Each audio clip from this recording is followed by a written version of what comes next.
हमारे भीतर ही घटित होता है। अब जब बात धर्म क्षेत्र और कुरुक्षेत्र की हो रही है तो यह समझना आवश्यक है कि हमारे अंतःकरण में दो प्रमुख प्रवृत्तियां सदैव सक्रिय रहती हैं, देवी संपदा और आसुरी संपदा। देवी संपदा का प्रतिनिधित्व करते हैं पुण्य रूपी पांडु और कर्तव्य रूपी कुंती। जब तक पुण्य का प्रकाश जागृत नहीं होता तब तक हम अपने कार्यों को केवल सामाजिक या व्यावहारिक कर्तव्य समझकर करते हैं, लेकिन जैसे ही पुण्य जागता है, जैसे ही आत्मा में प्रकाश होता है, तभी देवी संपदा सजीव हो जाती है और तभी हम सच्चे अर्थों में अपने कर्तव्यों को पहचान पाते हैं। क्योंकि बिना पुण्य के कर्तव्य केवल एक बोझ बन जाता है, लेकिन जब पुण्य जागृत होता है तब कर्तव्य सेवा बन जाता है, योग बन जाता है, ईश्वर का माध्यम बन जाता है। कुंती ने पुण्य के जागृत होने से पहले यानी पांडु के प्रकट होने से पहले जो कुछ प्राप्त किया वह था कर्ण। कर्ण कोई साधारण पात्र नहीं है, वह हमारे भीतर जमी बंधनकारी रूढ़ियों का प्रतीक है। वे रूढ़ियां जो हमें बचपन से संस्कारों, मान्यताओं और सामाजिक मर्यादाओं के रूप में सिखा दी जाती है। कर्ण हमारे मन की वह परत है जो सच्चाई से पहले बनती है, जो जन्म से पहले नहीं पर समझ के पहले से हमारे भीतर सक्रिय हो जाती है। यही कर्ण जब हमारे जीवन पर हावी रहता है तब हम समाज और परंपराओं के अनुसार निर्णय लेते हैं, आत्मा की पुकार को दबाकर। परंतु जिस दिन पुण्य जागृत होता है उसी दिन देवी संपदा भी प्रकट हो जाती है, और जब यह संपदा जागृत होती है तो हमारे अंतःकरण में धर्म रूपी युधिष्ठिर का जन्म होता है, अनुराग रूपी अर्जुन उत्पन्न होता है।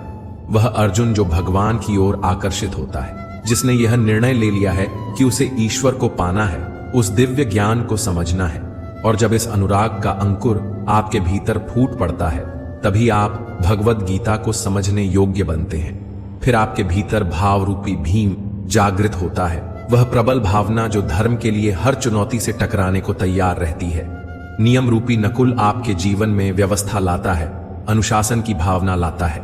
सत्संग रूपी सहदेव आपको सत्संग की ओर, ज्ञान की ओर, साधुजनों की ओर ले जाता है, और साथ ही सात्विकता रूपी सात्विकी भी आपके स्वभाव में समा जाती है जो आपके जीवन को निर्मल बनाती है। यही सात्विक प्रवृत्तियां जब एक साथ जागृत होती हैं तो आपका मन कर्तव्य के द्वारा भाव पर विजय की ओर अग्रसर होता है, और यही कुंती भोज कहलाता है जहां कर्म और भावना का संतुलन होता है। इन सातों प्रवृत्तियों को 7 अक्षौहिणी सेनाओं के रूप में दर्शाया गया है। अक्ष का अर्थ है दृष्टि, वह दृष्टिकोण जो सत्य की ओर देखता है। ये 7 सीढ़ियां हैं, 7 भूमिकाएं हैं जो हमें परमात्मा तक की यात्रा पर ले जाती हैं।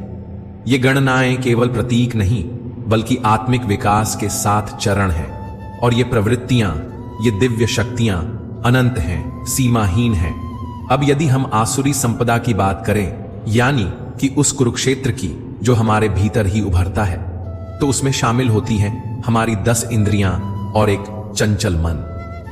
ये मिलकर कुल 11 सेनाएं बनाती हैं जो आसुरी प्रवृत्तियों का प्रतिनिधित्व करती हैं। इस कुरुक्षेत्र का राजा है धृतराष्ट्र, वह व्यक्ति जो सत्य को जानता है, जिसने धर्म के उपदेश सुने हैं लेकिन फिर भी आंखें मूंद कर जीता है, वह धृतराष्ट्र है।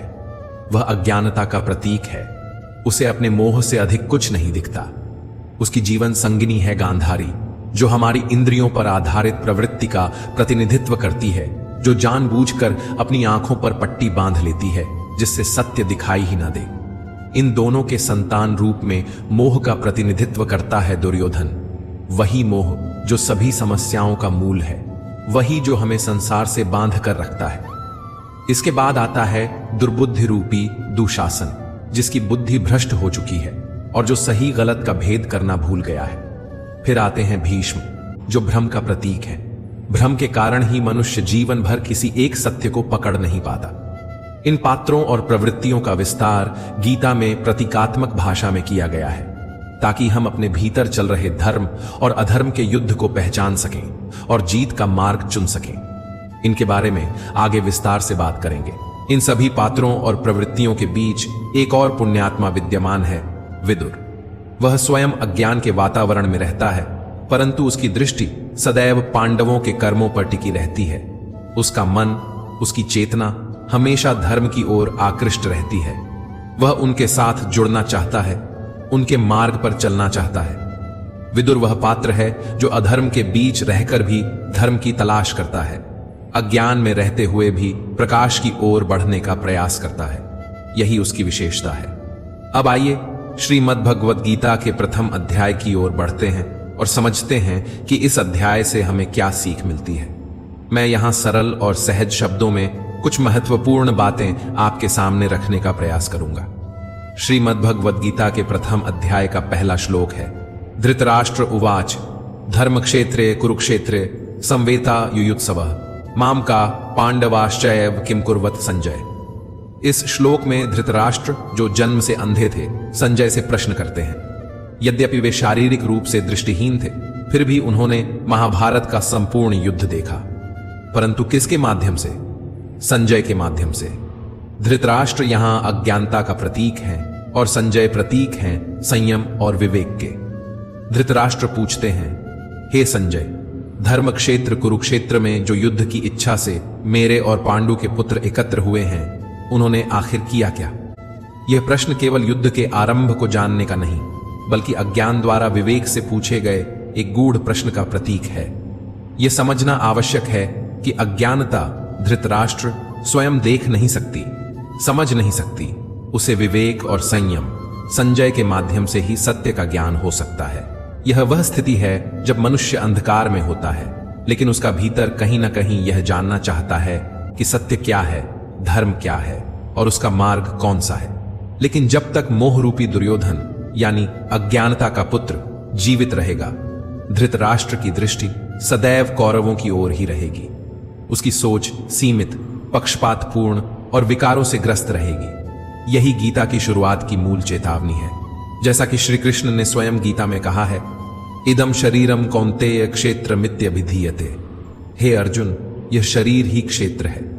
यह युद्ध का मैदान सिर्फ कुरुक्षेत्र नहीं है, बल्कि हमारा शरीर, हमारा मन, हमारी चेतना ही वह क्षेत्र है जहां धर्म और अधर्म, ज्ञान और अज्ञान, संयम और मोह के बीच निरंतर युद्ध चल रहा है। श्रीमद् भगवद गीता का प्रथम अध्याय इसी भीतरी युद्ध की भूमिका है, जिसे समझे बिना गीता का मर्म नहीं समझा जा सकता।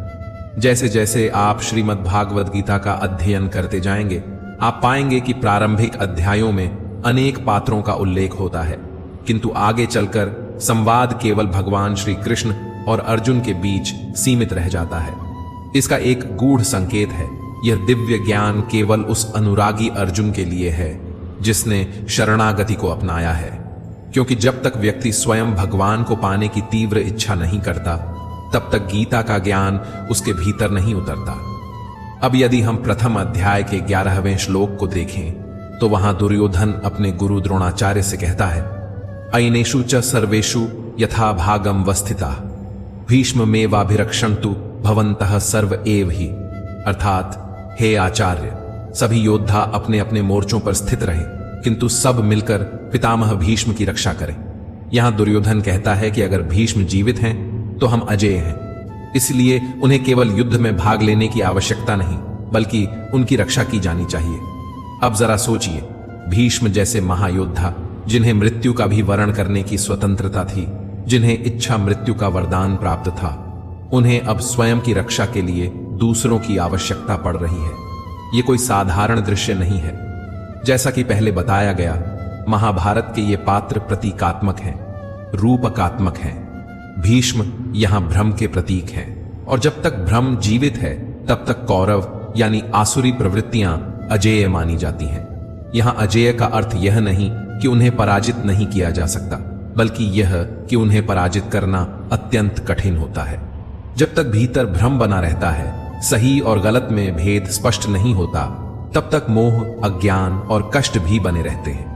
लेकिन जैसे ही भ्रम समाप्त होता है, वैसे ही अविद्या, मोह और सभी विकार अपना अस्तित्व खोने लगते हैं। इसलिए भीष्म का जीवित रहना केवल युद्ध में उनकी भूमिका नहीं, बल्कि यह बताने का संकेत है कि जब तक हमारे भीतर का भ्रम जीवित है, तब तक आध्यात्मिक विजय संभव नहीं है। दुर्योधन अपने गुरु द्रोणाचार्य से कहता है, गुरुदेव, पांडवों की सेना का नेतृत्व भीम कर रहा है और हमारी सेना का नेतृत्व पितामह भीष्म कर रहे हैं। यह बात केवल युद्ध के प्रबंध की नहीं, बल्कि एक गहरा प्रतीक है। भीम यहां भाव का प्रतीक है और केवल भावों में ही परमात्मा का वास होता है। जब तक आपके भीतर सच्चे भाव हैं, तब तक आप परमात्मा की ओर बढ़ सकते हैं, उनकी अनुभूति कर सकते हैं। लेकिन जब तक भीतर भ्रम जीवित है, जिसे भीष्म के रूप में दर्शाया गया है, तब तक आपकी चेतना आसुरी संपदा से घिरी रहती है और यह भ्रम बना रहता है कि असली सुख तो संसार के भोगों में है। इस समय जो राजा है वह मोह रूपी दुर्योधन है। वही संवाद कर रहा है गुरु द्रोणाचार्य से, जो द्वैत बुद्धि का प्रतीक है। द्वैत यानी मैं अलग हूं और परमात्मा अलग है। जब तक यह अनुभूति बनी रहती है कि हम और ईश्वर अलग हैं, तब तक वह द्रोणाचार्य जीवित रहते हैं। आचार्य द्रोण के बारे में कहा जाता है कि जब तक उनके हाथ में शस्त्र है, उन्हें कोई पराजित नहीं कर सकता। वे अजेय हैं और यही द्वैत बुद्धि का स्वभाव भी है, जो तब तक टूटती नहीं जब तक कि उसे भीतर से कोई गहरी चोट न दी जाए। तब भगवान श्री कृष्ण ने एक युक्ति रची। उन्होंने कहा, कौरवों की सेना में एक हाथी है जिसका नाम अश्वत्थामा है। अगर उसे मार दिया जाए और यह प्रचार कर दिया जाए कि अश्वत्थामा मारा गया, तो द्रोणाचार्य इसे अपने पुत्र की मृत्यु समझ लेंगे। यही हुआ। भीम ने अश्वत्थामा नामक हाथी को मार दिया। फिर युधिष्ठिर ने सत्य को न तोड़ते हुए धीरे से कहा, अश्वत्थामा हथा, और बाकी शब्द नर व कुंजरा, मनुष्य या हाथी, धीमे स्वर में बोले। द्रोणाचार्य ने केवल पहले भाग को सुना और मान लिया कि उनका पुत्र मर गया है। उनके हाथ से धनुष छूट गया।